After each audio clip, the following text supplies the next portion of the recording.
Okay.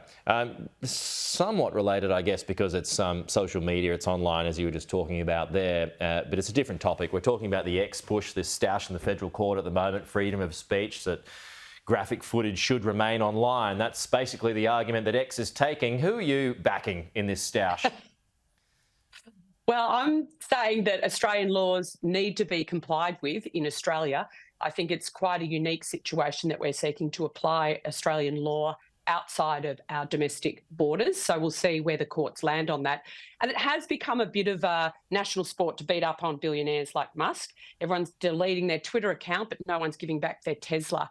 I think it's really interesting to note, Pete, that the bishop himself, that was subjected to this terrorist attack in our suburbs, doesn't want this footage taken down. He wants the awareness raised, and he also doesn't want it to be politicised against free speech. And so I think that's really useful to know. We know we can find violent footage of previous assassinations of presidents, of popes on the internet. So I think the fact is that a terrorist attack occurred in our suburbs, and we need to be aware of that. The footage also shows, obviously, Bishop Emmanuel praying for the perpetrator and exercising his Christian faith as well, which I think is a really powerful message to come out of the footage. I think there's, just beyond that too, the trouble that I can see happening here is if there is this push for violent images to be taken down, whether it's online or whether it's on X or whatever, where do you draw the line? What becomes violent and what doesn't? Do you have to start taking down footage from 9/11? Do you have to start taking down footage of fights in the Northern Territory? What's violent and what's not?